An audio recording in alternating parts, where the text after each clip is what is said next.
All right, it is the 7th day of February 2017. There is now just 6 months, 1 day, 1 hour and 50-something minutes left before the August general election. It's not for that court case currently pending before that Kericho court.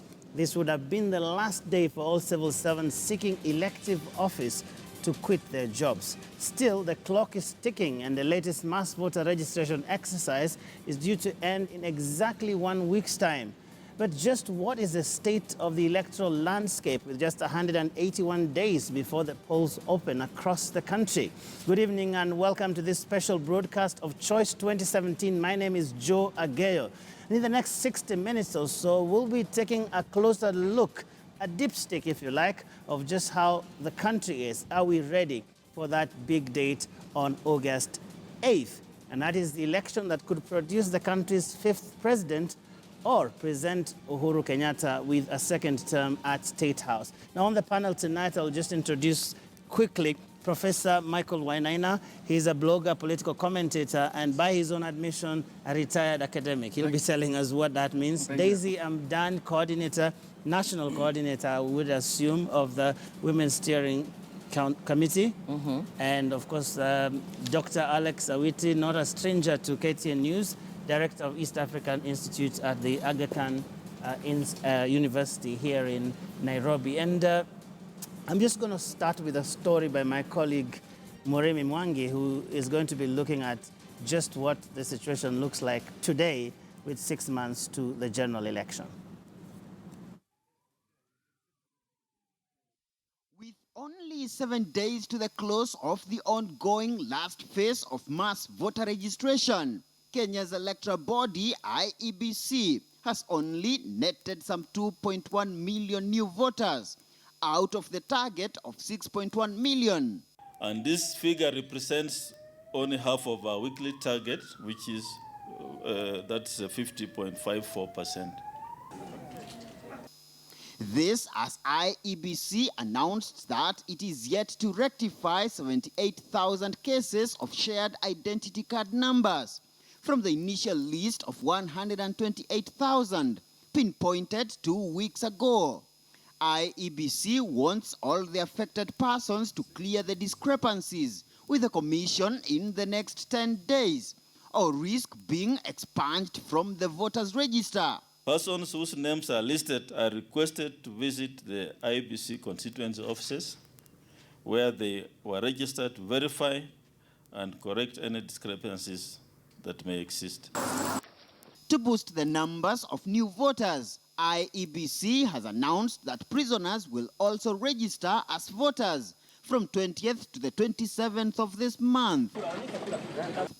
As a separate voter listing in select colleges and universities commences between Wednesday and Tuesday next week. Eligible voters in the said institutions will have the privilege to select the polling station of their choice, unlike in the rest of the registration centers, where new voters have to appear in the stations where they intend to vote in the polls. The target institutions are those with students from various parts of the country.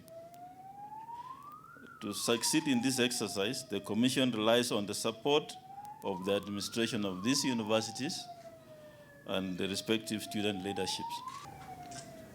But in what arguably demonstrates the tight timelines headache and possible logistical nightmares facing the electoral body, 6 months to the polls, IEBC has restricted voting for Kenyans in the diaspora to only 5 African countries, namely Uganda, Tanzania, Burundi, Rwanda, and South Africa. This despite an all-out advocacy by key diaspora groups for Kenyans in Europe to participate in the 2017 polls. Based on the changes in the new laws that only came up in January, we have looked at the logistics of it all and we have found that we cannot, much as we would love to do that, practically we will not be able to extend those services to countries beyond Africa.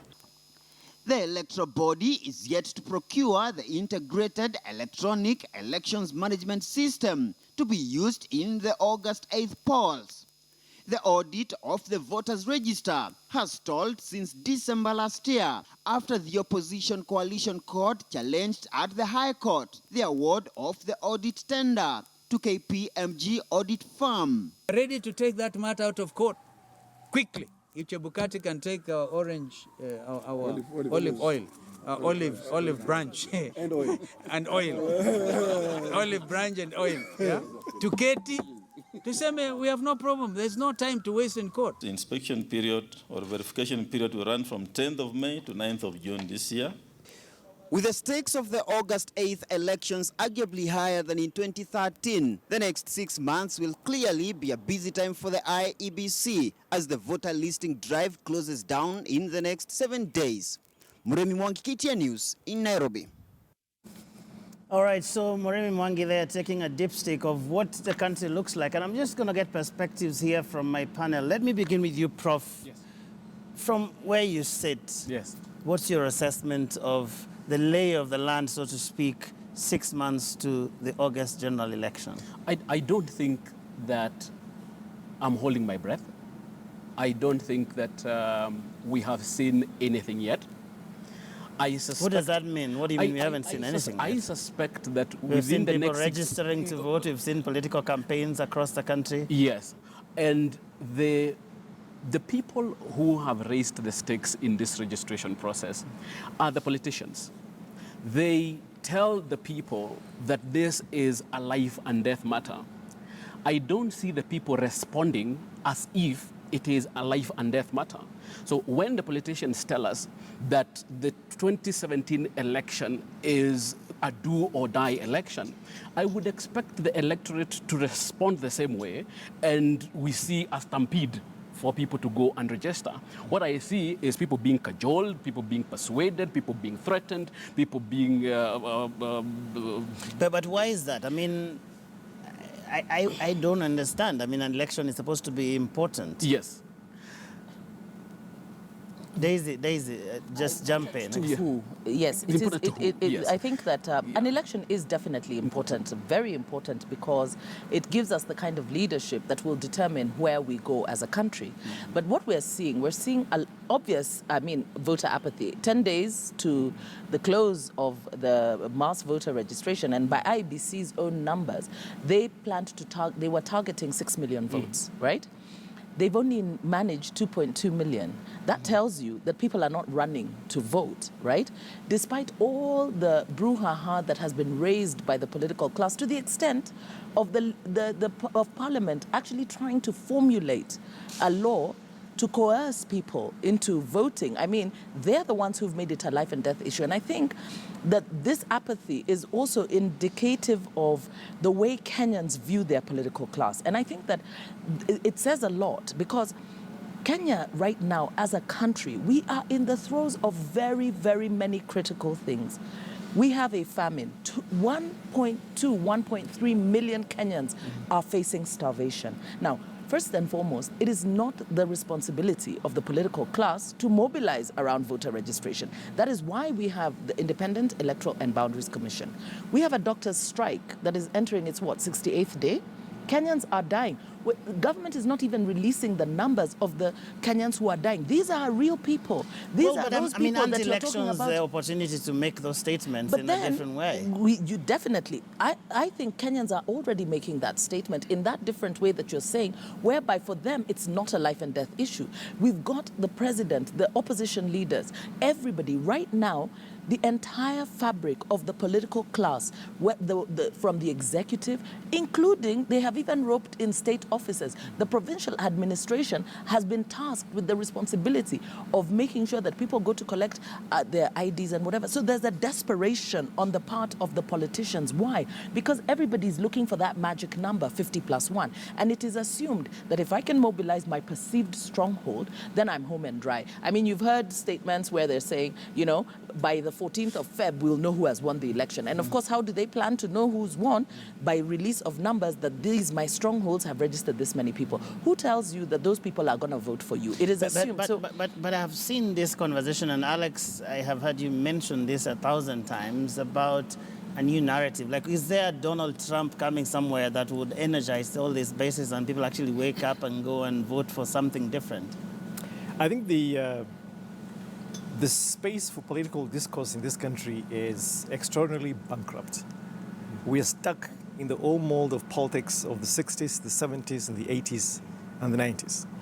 The population, in terms of its aspirations and expectations of the political class and the political process, has moved far beyond the political class. Uhuru Kenyatta and Raila Odinga are still stuck in the old politics of mobilizing an ethnic base. This election is not about the ordinary mwananchi. This election is about, can Mr. Kenyatta get a second term? And will Mr. Odinga be lucky this time? It's got nothing to do with you and I. It's got nothing to do with the aspirations of the young men and women who now constitute about 80% of the population. This election is only about Mr. Raila and Mr. Kenyatta. But who cares about that, Alex? I They mean, they care about it. At the end of the day, I mean, we're going to have an election on August 8th. Are we not? Exactly. But there are 2.1 million at least. I mean, Daisy says we don't have 6 million, but we have 2.1 who still find some reason to go and vote. I think those numbers are telling us something. And Uhuru, one would imagine. Those numbers are telling us something. With all the tribal narratives. I think the fact that out of the expected 6 million new voters that we should have enrolled, that we only have 2 million says a lot. The huffing and puffing that Mr. Odinga and Mr. Kenyatta have been through basically demonstrates the desperation. They know that they don't have what it takes to convince wananchi to go to the polls and vote for them. And that's why they're creating the stake and saying, well, if you don't register the numbers that you need, then we are out. Thing that you keep talking about, what it takes, because I have had this story for a while in this country, but I don't know what is that alternative. I mean, these people are mobilizing quite evidently on tribal bases, and they're rallying their bases. The president goes to Central first before anywhere else. Raila probably Western, Nyanza, those areas. And there's a clear message, like, you have to rally the home bases, so to speak. Where is that other story? The other story is that the issues that the ordinary mwananchi, you and I face, cannot continue to be incidental to the political process. That in the process of doing what they know how to do best, then a road is built, then teachers are in school.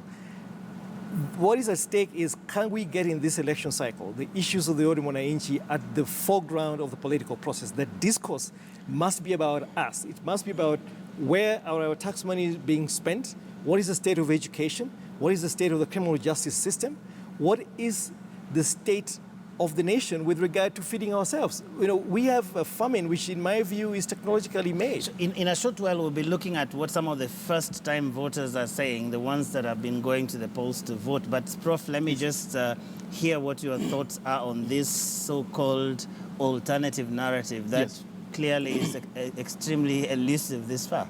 It is extremely elusive. But there are certain things that we know about this so-called alternative narrative. One of the things we know about the alternative narrative is that it must be non-ethnic. It cannot be anti-ethnic, because an anti-ethnic narrative is an ethnic narrative. It must be non-ethnic. What's that? If for example, and I get this argument a lot with my readers, they will say, we supported the Kikuyus in 2002, it is time for them to support somebody else okay? That's a tribal narrative. Others say the only way to solve this thing is to have somebody from a small tribe. That's a tribal narrative. But the narrative must be non-ethnic. It cannot be refusing or agreeing with the tribal. And why I'm saying it must be non-ethnic is because the tribal warlords have locked the tribal narrative. If you try to create space for yourself in there isn't any space. I was talking about the lineup for the presidential elections in 2013. Some of the people who challenged the ethnic narrative, for example, from Central Province, now are inside the narrative. They realize this one is locked. Peter Kenneth, for example, Martha Karua, there was Paul Muite, there is Koigi Wamwere, he is now in Jubilee, because they were unable to articulate an alternative non-ethnic narrative. Okay? Is the 2017 election a significant election? It is not a significant election. And that is why people are not seeing what the stakes are. I'll take you up on the significant part. Yes. Let's look at the story that my colleague Timothy Otieno prepared earlier today, speaking to lots of first-time voters out there. Yeah. My name is Felix Ogola. I'm a medical student, currently a first year. I'm Grace Gathoni, student for Bachelor of Arts, first year. I'm Ezekiel Mogere, student region and urban planning, first year. These students, although pursuing different career paths, have one thing in common. Come August the 8th, they will be casting their votes for the very first time. My happiness is in that I'll get the opportunity to choose our leaders. I believe if I can choose a leader wisely, I believe I can make a change in my country. I look at it like I have the vision, the future of Kenya in my hands. It's like I'm holding it. The ongoing mass voter registration is targeting mainly the youth, many of whom are yet to make sense of why they should care to register as voters. But to those who have chosen to have their names on the voter register, the forthcoming elections are critical. Individually, what are the perhaps 2 or 3 main things you'll be looking for in a candidate before you cast your ballot for either him or her? I like a leader who will unite us, who will be ready to fight and end tribalism. A leader will be there to fight corruption. I'll vote for the person who has a vision for Kenya, especially the youths, because the youths are the majority. Someone who can bring change and can provide employment towards the youths. Unemployment still remains the biggest challenge for the Kenyan youth, despite successive governments promising to deal with it. But despite worrying levels of youth unemployment, voter apathy among young people still persists. Sociologist Samuel Wakanywa believes the reason is simple. These are young people who are interested with the politics of here and now. What do I start to gain if I elect you? Some of them are politically naive. They're not interested in politics. A powerful tool in their hands, the internet. A quick and easy way to encourage their peers to register. And it's a mechanism being adopted by even the political class.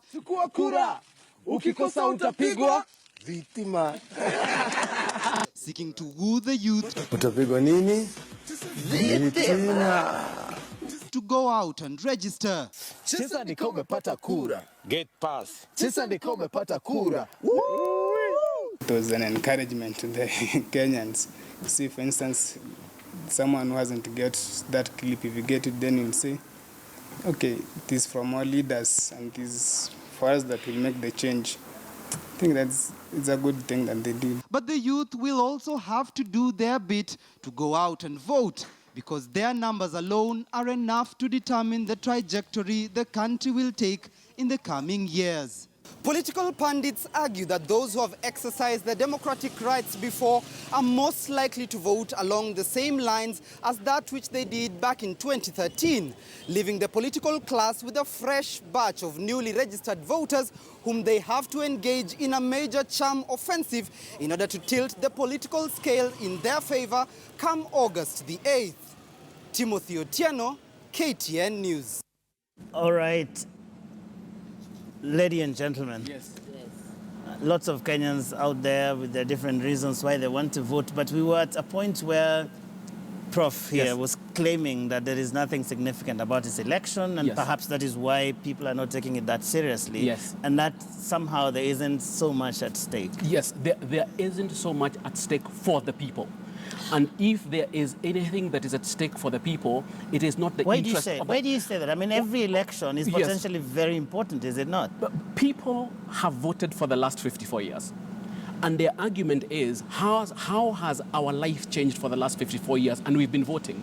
The only people whose lives have changed is the political class. And it is the political class that has I mean, come if that's ahead. the argument, Yes. then it means we've never had any important elections since independence. We have had 3 important elections that I can remember. The 1992 election was a significant one because it was a first under multi-party dispensation. The 1997 election was not significant. The 2002 election was very significant because KANU was either going out or was going to go on, and luckily people kicked them out. The 2007 election was not significant. The 2013 election was hugely significant. Why did we fight and kill each other because in a less significant election? Because of the same reasons why Kenyans are refusing to be excited right now. The 2007 elections was not about the people, it was about the political class. Daisy doesn't agree. I actually don't agree. I do think that while in some respect the professor has a point in that it is not as significant as people imagine, but for Kenyans it is, because there's something different that happened. Remember that we promulgated a new constitution, and the significance of it is in 2013, we got the first government under the new dispensation. Now, we have new units that have come in under devolution. So we're not operating simply just this big man syndrome where you just have a presidency and power concentrated at the top. But what we've seen is an erosion. We've not seen a leadership that is willing to take Kenya to where the Constitution envisions those aspirations that are adequately captured within the Constitution. Now, the difference for me, I think, in 2017 is going to be whether we will actually cross that chasm, because we're still in transition. We're actually in a transition process whereby we Kenyans haven't quite made up their mind whether we actually want to get into these new lands as envisioned within the Constitution. Now, the difference is this. We have mobilization around that power, the centered power, where we have campaigns that are, people are being told, come to government. You know, it is important that you be in government. Therefore, you must vote for us. You must join our party, because if you're in government, then you will get goodies. But isn't it absolutely shocking that the people who are being targeted are young people? Alex, last year but one, there was this famous study that we keep quoting about young people and their views about politics and everything. And one would have expected that because the new voters are necessarily young people, at least the majority of them, and they don't seem to care about what is going on. But they do. Did you hear them? Did you hear them? I mean, they do. They care about the issues. If we were to assume that a majority of the 6 million we are targeting are young people, because I mean, it is almost unimaginable that a majority of them would be people who probably are 30 years old. But you're forgetting that a lot of these are young people who can't get jobs, okay? These are a lot of young people who have aspirations, and they're growing in this Kenya. So the redundancy of the politics that we have right now, which is a zero-sum game, the ethnic mobilization cannot deliver on the expectation that these people have. But surprise, surprise, according to the study that I was talking about, I mean, all of them still think that's the way all of us out here think about tribes and all these things, and they... No, there's a difference. So I think for the first time, and this shocked a lot of people, 40% of young people who were interviewed. So if you ask them, you know, the many dimensions of identity, you know, whether you identify as by your faith, by your family, by your tribe, or by nationality, or by your age set, 40% of the youth we interviewed said they were Kenyans first. And then 35% were youth, and then faith. So I think the distinction... But their role models are still corrupt people. Like their role models, the first one was Barack Obama, the first role model. And Wangari Maathai showed up in the thing. Well, a lot of them say they don't care how they get their money. They can steal it somewhere. So I think there's still, it is the way that we are socialized. It is the structure of the political and moral economy that is constructed around a material orientation. But let me say this. I think this election is a little different from the previous ones, in the sense that, as Daisy said, these young people are jobless. Many of them are looking for things they can touch and feel about the political process. They know that politics must be about services. And I think, in my view, I might be overstretching this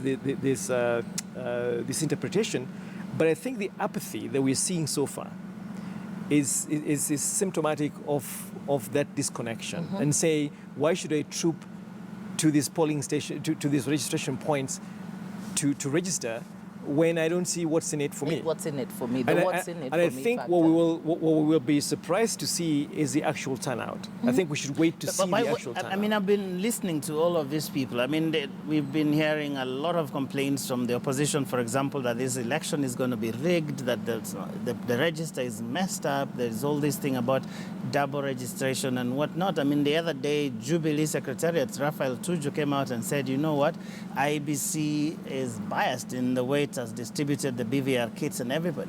And I'm thinking, like, someone will be sitting there and saying, why should I wake up and go and register to take part in an election that is essentially rigged? I mean, I could as well go to my coffee farm or go fishing or whatever it is. Is that something that could be affecting this? Because, I mean, look Absolutely. at what we are dealing with in terms of the state of our election preparedness, so to speak. I think the argument that the election is going to be rigged, and I hope that the people who are pushing this argument understand that this is not a good argument for them.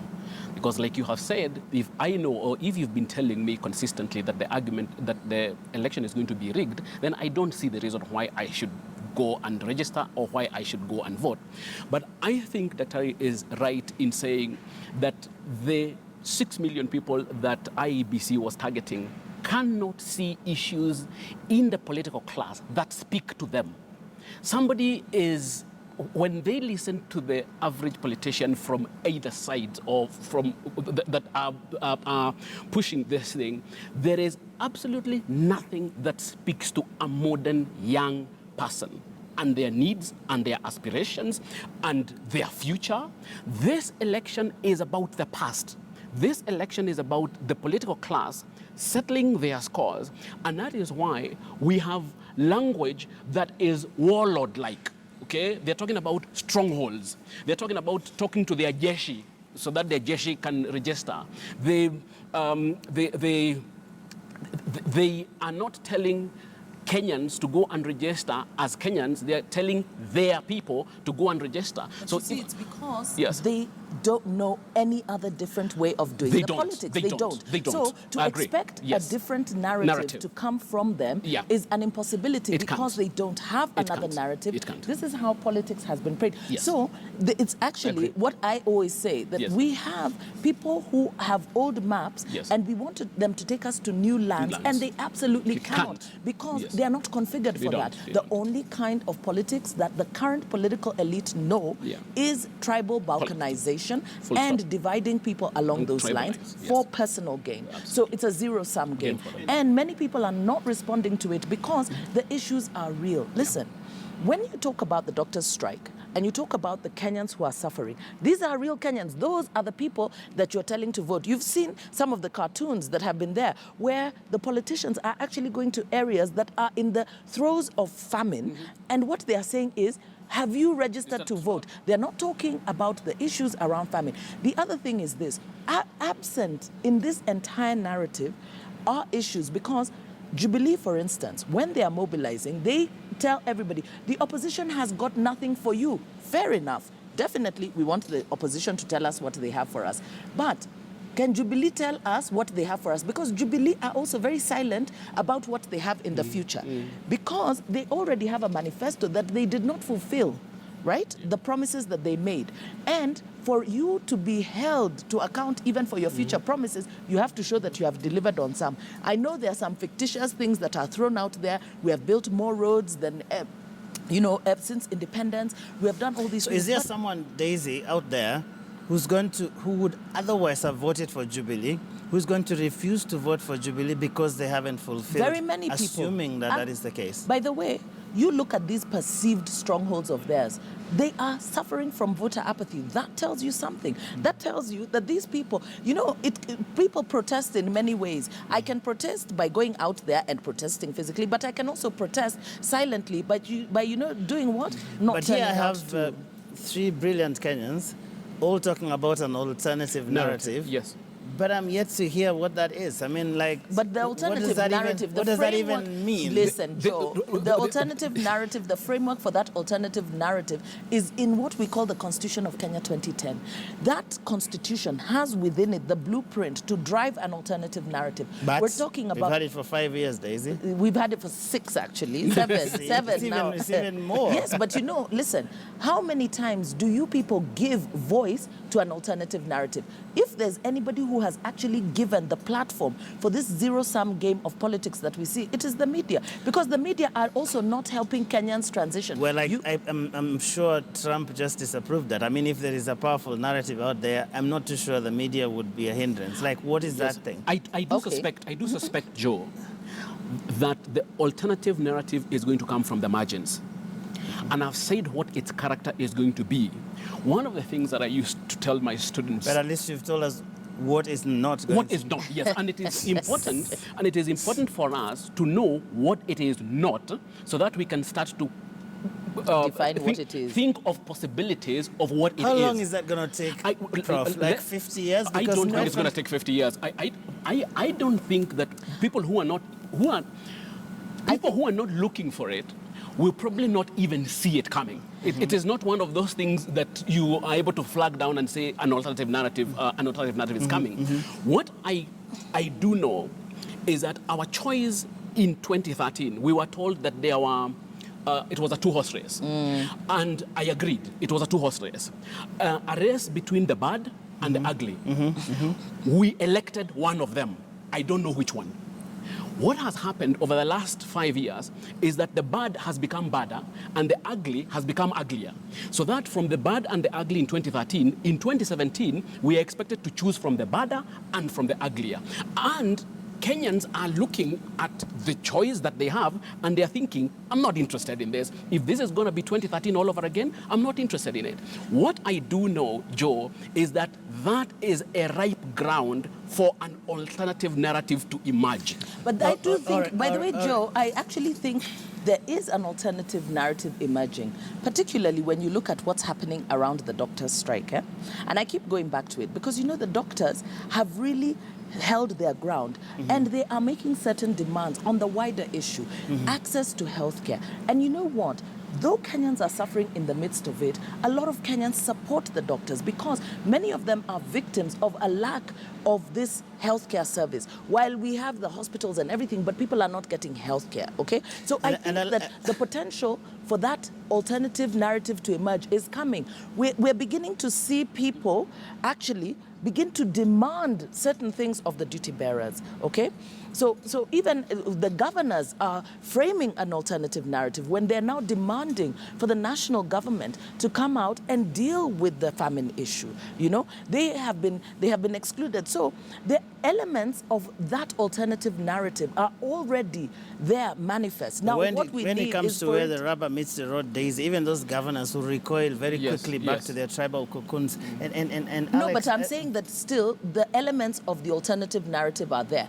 The women's issue, for instance, that's an alternative narrative. To the women. We'll speak to the women. This, like, you're watching Choice 2017, our special broadcast, 6 months to the general election. And remember, you can take part in this conversation. You can tweet us, and the hashtag we're using tonight, as you can imagine, is Choice 2017. And you can give us your thoughts about where you think we stand as a nation. Are we prepared?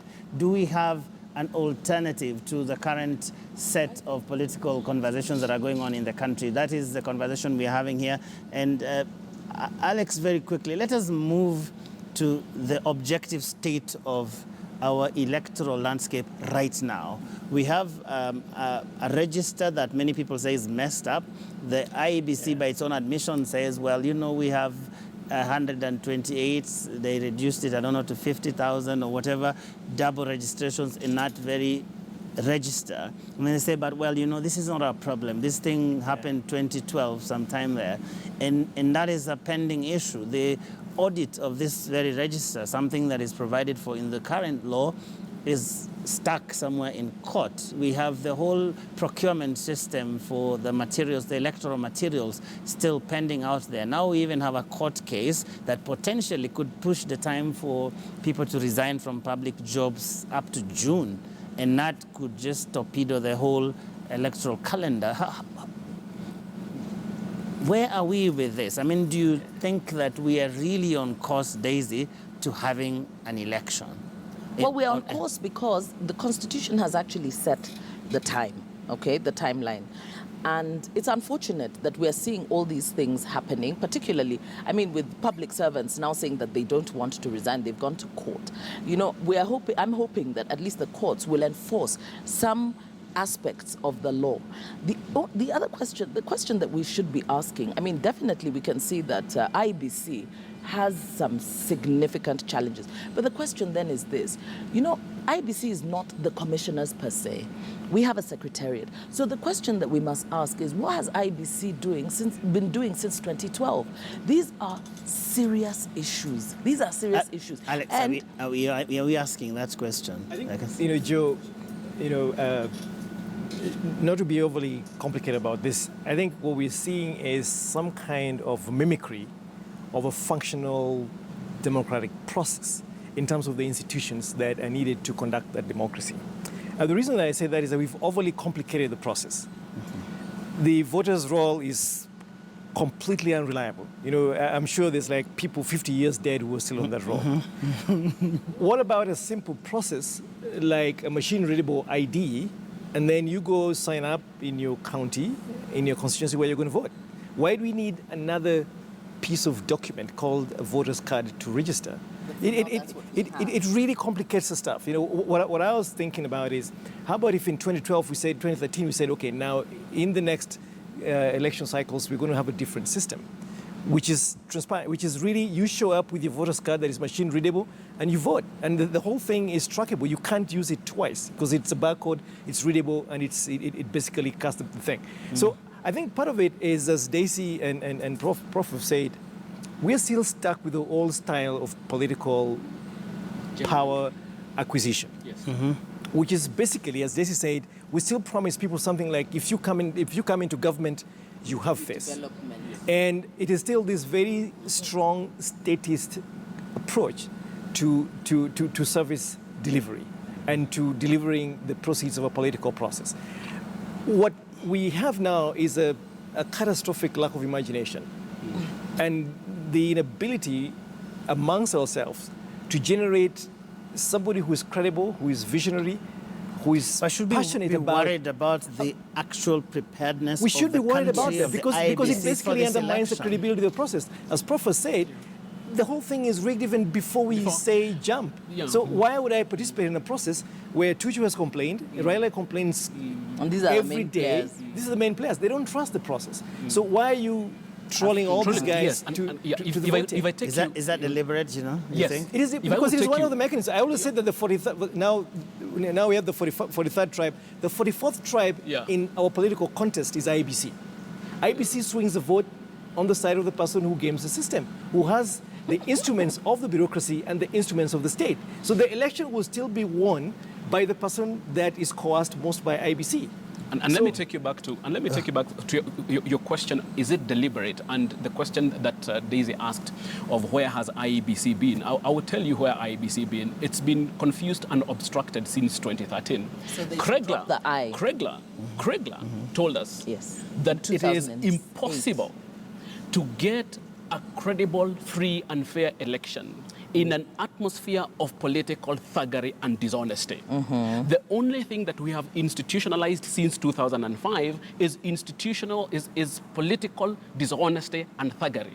We have actually used political dishonesty and thuggery to muzzle the IEBC. If there is a word in IEBC that should mean something, it is independent. Precisely. If there is a word that means nothing for the political class as far as the IEBC is concerned, it's the word independent. But not just the political class, even the IEBC itself. Because they have allowed themselves to be railroaded by the political class. Yeah. Because as an independent institution, they should be running the show. They should be telling the political class, these are the rules that you're going to play by. This is how we're going to do stuff. Yeah. Yet it is the political class that have run rings around IEBC and caused severe ineptitude of IEBC. So now we're grasping with institutional ineptitude, And we've got serious errors, even by IBC's own admission. Yet, while the chair stands there and tells us that our voters register is basically a very unreliable, role, he's still promising us a free, fair, and credible election. And everybody's running around saying peaceful. But remember that peace is a product of the credibility of the process. Now, that is the grossest form of corruption, by the way, that there is. Because here we are, Kenyans, by the constitutional right, have the sovereign power. And every 5 years, they are given the right by law to actually determine the people who will be their representatives. And we corrupt that process so that at the end of the day, your vote may actually count for nothing. Somebody actually takes your vote and perverts it. Or a system that is supposed to make your voice count and make your vote count for your life, for your country, for your livelihood. These are the same people who have they've muddied the waters sufficiently to the extent that, as Kriegler said, when everybody was demanding of him in 2008 to know who won the election, he was like, it is impossible. This is such a messy process. Yet, right now, that's what we are seeing. And nobody is speaking to that. While the opposition talk about that there's serious errors, they're contributing, by the way, to a lot of the problems that we are seeing within the IBC and IBC's inability to actually produce, to give us that free, fair, and credible election. So, and it's not just IBC. I mean, come on. When we're talking about people having same ID numbers, really, that's not an IBC problem. That brings us another problem. Are we saying that the registrar of births and deaths is the custodian of a corrupted, ledger of the registration of births and deaths? So when we're talking about auditing the voters' register, what are we going to audit it against? We would have to ideally audit it against the registration of births and deaths, because you need to clean up multiple, registrations. You need to clean up dead voters and all that. But if already we cannot even trust that my ID is a secure document, so where are we heading? But we seem to have disrupted the IBC quite a bit. Was it a mistake to get rid of those commissioners a few months to It was not only a mistake. It was not only a mistake. It was a plot by the political class to hold IEBC captive. I do not think that the current political class, Joe, is interested in free and fair elections. They are interested in elections that they will win. So we have a situation where the players have become the referees. And they are the ones who are saying who has scored and who has not scored. The country is being primed again for a contested election.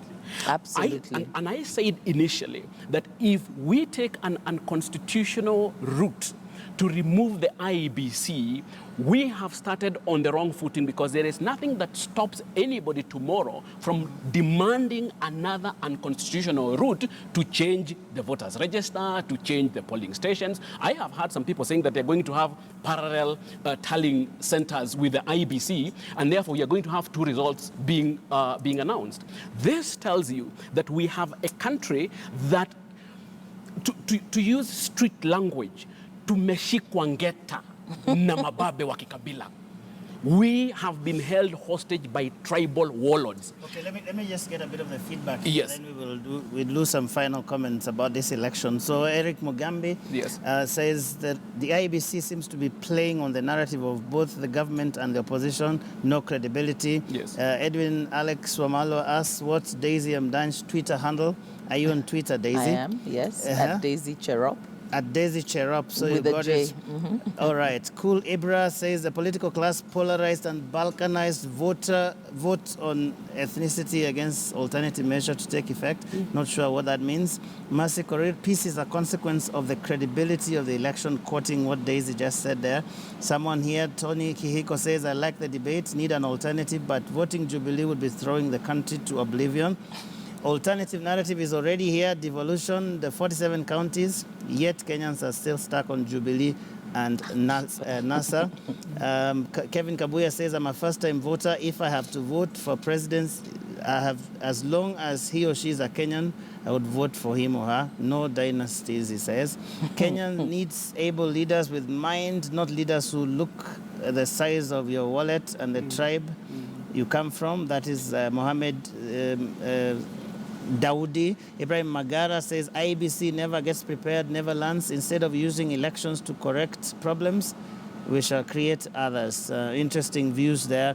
And then Eric Wamalwa, very happy with the debate. I love the debate. The panel is attentive, on point, and on fire. Daisy Mdani is a great debater. That's what he says. So let's just, I don't know what you gentlemen are doing here. Okay, let's flanking me. Yes. Let's get some final thoughts on this election. Yes. What should the country be thinking about right now with 6 months to an election that Prof contends is not important, but I suspect a very important election all the same?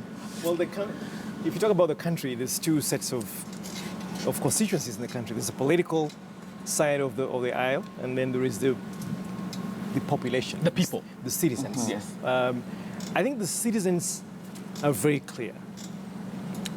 A certain fundamental transformation has to happen in the structure of politics, in the way that we talk to each other. Yes.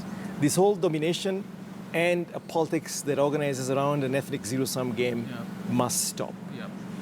The question then is, how is that going to happen? And as Prof said, it has to be non-ethnic. And this has offered some ideas about the alternative narrative is in the making in terms of the devolution structure of our government. Now, I think there's still some ways to go. It's about the issues that matter to Wanjiku. Does she have teachers in the classroom? Is she safe where she lives? Does she have enough food? All of these things need to start factoring in. And does Wanjiku's sons and daughters have a job? That will constitute the beginning of the complementary narrative that then builds into the new constitutional dispensation that takes accountability right to the citizens as the people who then demand services from the elected class. Well said, Daisy. I think that, as I said before, that alternative narrative is in the making. We can hear it already. People are talking about anti-corruption. Definitely, I think that the women's narrative, for me, is a game changer because it actually goes to the heart of the matter because it's about inclusivity. Look, you're excluding, the political class have excluded over half of their population. Half of the people in this country are women. So that, for me, presents us with the opportunity to be able to begin to look at things differently. We talk about economic growth. How then are we going to ensure food security? How are we going to ensure personal security, access to healthcare? Anti-corruption, really, the corruption issue must be dealt with. The growth of SMEs, you know, the small and medium-scale businesses. These are the areas where 80% of Kenyans are working. We need policies around that. And now the citizens need to begin to demand to hear this from the leaders. They must make demands on the political class.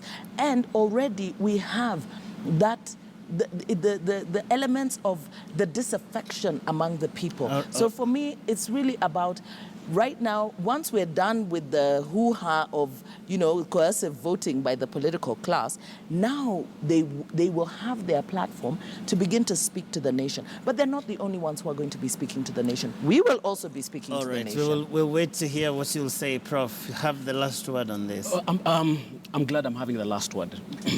2017 cannot again be a choice between the bad and the ugly. And like I've said, for the last 4 years, the bad has become worse and the ugly has become uglier.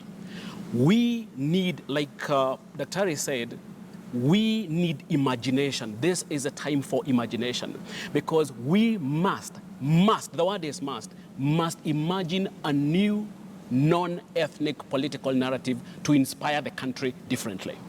If come 7th of August this year, the choice is between the badder and the uglier, I am seeing us going back to where we have come from. I am seeing voter apathy that we are seeing now turning into anger, turning into frustration, turning into disillusionment. So what's the last word as far as I'm concerned? It has been a two-horse race for a long time. We were told it was a two-horse race in 2013. We are now being told it's going to be a two-horse race in 2017. My call is that the owners of the race course need to take back their race course, and they need to kick out the two-horse race. All right, thank you very much. Dr. Alex Awiti from the East African Institute, Aga Khan University, Daisy Amdan, and Professor Michael Wainaina, my panel here tonight. This